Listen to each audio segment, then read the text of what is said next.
दोस्तों, बहुत समय पहले की बात है। एक छोटा सा राज्य था। उस राज्य का राजा बहुत खुशहाल था। उसके पास किसी चीज की कोई कमी नहीं थी। प्रजा भी अपने राजा का खूब आदर सत्कार किया करती थी। प्रजा अपने राजा से बहुत खुश थी। लेकिन आज कुछ ऐसा हुआ था जिससे राजा की नींद हराम हो चुकी थी। राजा को रात भर नींद नहीं आ रही थी। 25 सालों से आज तक ऐसा कभी नहीं हुआ था। राजा के साम्राज्य पर आज तक किसी ने हमला करने का प्रयास तक नहीं किया था। लेकिन आज पड़ोसी राज्य ने इस छोटे से राज्य पर आक्रमण कर दिया, जिससे राजा की नींद हराम हो चुकी थी। राजा को रात भर नींद नहीं आ रही थी। 25 सालों से आज तक ऐसा कभी नहीं हुआ था। राजा के साम्राज्य पर आज तक किसी ने हमला करने का प्रयास तक नहीं किया था। लेकिन आज पड़ोसी राज्य ने इस छोटे से राज्य पर आक्रमण कर दिया। उस सिंहासन को, उस साम्राज्य को वह अपने हाथ किसी और को कैसे थमा दी। राजा को कुछ भी समझ नहीं आ रहा था कि वह क्या करे। वह बहुत चिंतित था, परेशान था, करवटें बदल रहा था, लेकिन उसे कोई तरीका सूझ नहीं रहा था। राजा यह बात बहुत अच्छी तरह से जानता था कि बात केवल मेरी नहीं है, इस पूरे साम्राज्य की है। राजा ध्यान करना जानता था। वह बार बार ध्यान करने का प्रयास भी कर रहा था ताकि वह शांत हो सके, उसका मन शांत हो सके और वह अपनी अंतरात्मा की आवाज सुन सके। उसने कई बार प्रयास किया, लेकिन हर बार उसे असफलता ही हाथ लगी। वह अपने मन की आवाज अर्थात अपनी अंतरात्मा की आवाज सुनने में असफल रहा, जिस कारण वह बहुत परेशान था, चिंतित था और बहुत दुविधा में था। वह समझ नहीं पा रहा था कि आखिर वह क्या फैसला करे, और उसके पास बहुत कम समय भी बचा हुआ था। केवल उसके पास आज रात का ही समय था। कल सुबह पड़ोसी राज्य उस पर आक्रमण कर देगा। यदि वह केवल अपने लिए फैसला करता है तो इस साम्राज्य के लाखों लोगों की जान पर बन सकती है, और यदि वह इस पूरे साम्राज्य के लिए सोचता है तो उसे पड़ोसी राज्य के राजा के सामने झुकना होगा, उनका सम्मान करना होगा और अपने हाथों इस साम्राज्य को उन्हें सौंपना होगा। राजा बेहद दुविधा में था, अत्यधिक परेशान था। आखिरकार वह अपने महल की छत पर पहुंचा, जहां ठंडी ठंडी हवाएं बह रही थीं। रात का समय था, चारों तरफ सन्नाटा था, खामोशी थी। राजा ने छत पर पहुंचकर आसमान की तरफ देखा। आसमान में एक पक्षी निडर होकर उड़ रहा था, अपनी ही मस्ती में, अपने ही अंदाज में। उसे रोकने वाला कोई नहीं। उस पक्षी को देखकर राजा को यह एहसास हुआ कि जब तक कोई व्यक्ति अकेला होता है तब तक वह मस्त होता है, अपने में खोया हुआ होता है। उसे किसी प्रकार की कोई जिम्मेदारी नहीं उठानी पड़ती। वह जब चाहे, जैसा चाहे वैसा फैसला ले सकता है। लेकिन हमारे सर पर जिम्मेदारी आ जाती है तो फिर एक आदमी अपना अकेलापन, अपनी मस्ती, अपनी आजादी को खो बैठता है, क्योंकि उसके सर पर जिम्मेदारी है। उसे हर एक चीज देखनी है, समझनी है, और ऐसे बहुत से लोगों को सोच समझकर ही कोई निर्णय लेना है। काफी समय बीत चुका था और अब तक राजा ने कोई निर्णय नहीं लिया था। और जब राजा को कोई भी रास्ता नजर न आया तो वह अपना घोड़ा लेकर अपने गुरु के आश्रम की ओर निकाल पड़ा। राजा के गुरु भी बहुत सख्त थे। उन्होंने पहले से ही राजा को यह चेतावनी दे रखी थी कि जब तक कोई ऐसी दुविधा ना पड़े, जब तक तुम्हारे पर ऐसी कोई को बड़ी समस्या ना आन पड़े कि तुम्हें मेरी जरूर पड़े, तब तक तुम यहां पर कभी मत आना। राजा अपना घोड़ा लेकर आश्रम पहुंचा। वहां पर जब उसने देखा तो उसके गुरु ध्यान में लीन थे। वह अपने गुरु के ध्यान को भंग नहीं करना चाहता था। अपने गुरु को ध्यान में देख उसके मन में एक बार फिर से द्वंद्व युद्ध चालू हो गया। उसका एक मन कहता कि गुरु को ध्यान से बाहर लाए, तभी वहीं पर उसका दूसरा मन कहता, नहीं नहीं, यदि गुरु को ध्यान से बाहर लाया गया तो यह उचित नहीं होगा। गुरु क्रोधित हो जाएंगे और फिर उसके बाद क्या होगा ये कोई नहीं जानता। राजा खड़े होकर यह सब सोच ही रहा था। तभी तक आश्रम से आवाज आई है, राजा तुम दरवाजे पर खड़े होकर क्या कर रहे हो? भीतर आओ। राजा आश्रम के भीतर गया और उन गुरु को प्रणाम करके कहता है, गुरुदेव, आप तो मेरे मन की बातें भाले भांति जानते हैं। आपको यह भी पता होगा कि आज मैं क्यों यहां पर आया हूं और किस बात से मैं चिंतित हूं। चिंता के कारण मुझे नींद नहीं आ रही। आप ही बताइए मैं क्या करूं? मैं किस तरह से कोई एक निर्णय लूं? मैं किस तरह से अपनी अंतरात्मा की आवाज सुनूं जिससे मैं निर्णय लेने में सफल हूं? किस तरह से मैं एक सफल निर्णय लूं और किस तरह से मैं अपने साम्राज्य को बचा पाऊंगा? राजा की यह बात सुनकर गुरु मुस्कुराने लगे और राजा से कहते हैं, राजन, हर इंसान के दो मन होते हैं। एक मन उसे कोई काम करने के लिए प्रेरित करता है तो दूसरा मन इस काम को टालने का प्रयास करता है, उस काम से पीछा छुड़ाने का प्रयास करता है, और इन्हीं दोनों मन के बीच में हम फंस कर रह जाते हैं। हम किसी एक तरफ निर्णय नहीं ले पाते, हम किसी एक दिशा की तरफ नहीं बढ़ पाते, और ऐसे समय पर हमारे मन में सवाल उत्पन्न होने लगता है कि जो फैसला हम लेने जा रहे हैं क्या वह सही है या फिर गलत। ऐसी स्थिति हमेशा आधी अधूरी हो जाती है और वह हमें अपने पूरे जीवन भर पछताने के लिए मजबूर कर देती है। तभी वह राजा कहता है कि गुरुवर, यह तो मैं भी जानता हूं और मैं भी इसी शंका में फंसा हुआ हूं। मैं यहां से निकल नहीं पा रहा। मुझे यह नहीं समझ आ रहा कि मैं किस तरफ जाऊं, मैं कैसे सही निर्णय लूं, मैं कैसे अपनी अंतरात्मा की आवाज सुनूं जिससे मैं एक सही निर्णय ले पाऊं। आप मुझे कृपा करके कोई मार्ग दिखाइए, कोई सही तरीका बताइए जिससे मैं सफल और सही निर्णय ले पाऊं, जिससे मुझे जीवन भर पछतावा ना हो। तभी गुरु उसे राजा की बात सुनकर एक बार फिर मुस्कुराने लगे और राजा से कहते हैं, हे राजन, जीवन में कोई भी फैसला गलत या सही नहीं होता। ये तो हमारे मन की संरचना है, ये तो हमारे मन का माया जाल है। वास्तविकता तो यही है कि जो होना होता है वह हमारे और तुम्हारे करने से कुछ भी नहीं होने वाला, कुछ भी नहीं बदलेगा। लेकिन फिर भी हम अपने अहंकार में यह सोचने लगते हैं कि हम जैसा चाहते हैं हम वैसा ही करेंगे और जैसा हमें चाहिए बिल्कुल वैसा ही होगा।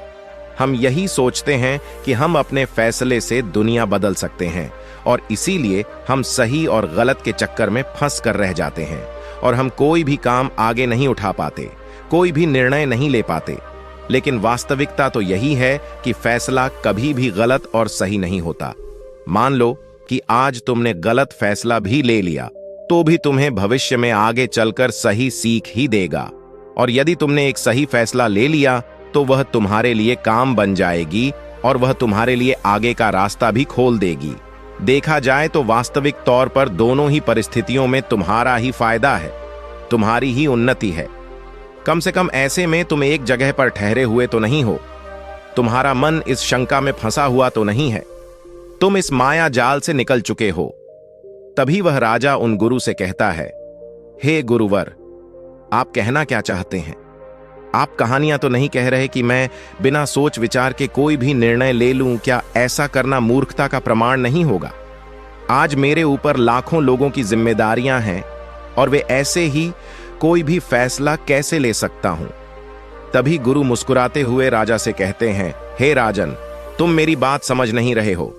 मैं तुमसे ऐसा नहीं कह रहा कि तुम सोच विचार कर निर्णय मत लो, बल्कि मैं तो यह कह रहा हूं कि अच्छी तरह से सोच विचार कर निर्णय लो और अच्छी तरह से सोचने के बाद, पूर्ण रूप से सोच विचार करने के बाद तुम अपने दोनों मन को एक जगह पर सहमत करवाओ।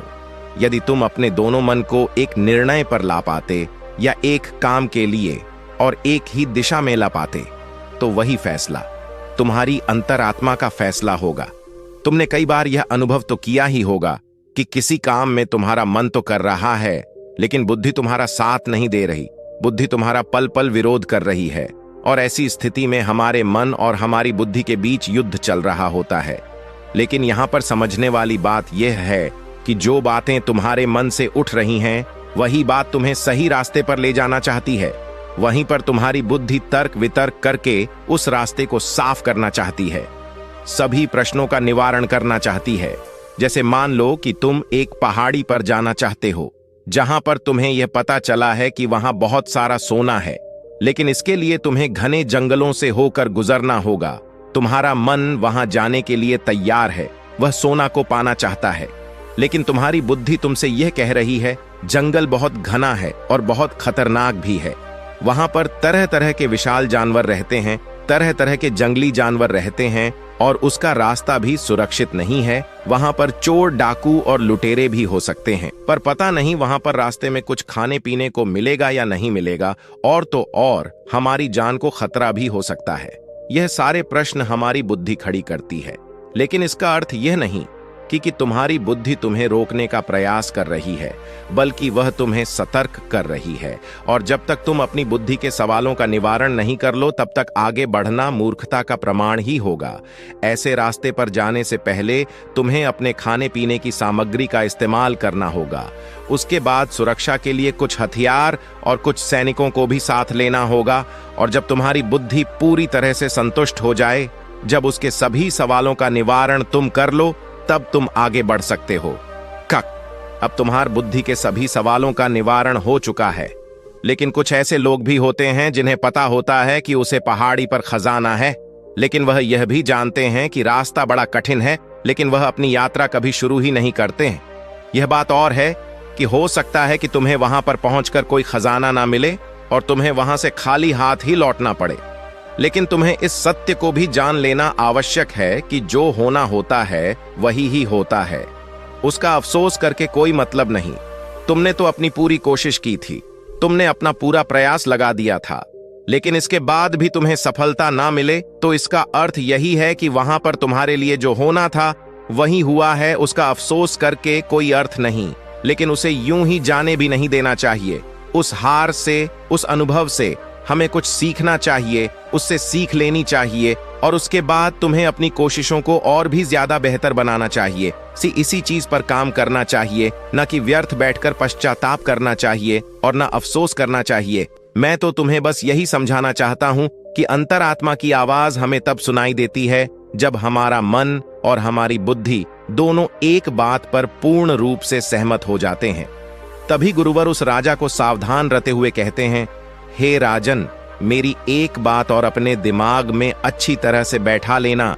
जब भी कोई हानि होती है तो वह अपने पीछे पश्चाताप और अफसोस जरूर छोड़कर जाती है। तुम्हें हमेशा अपनी हार पर ऐसा ही लगेगा।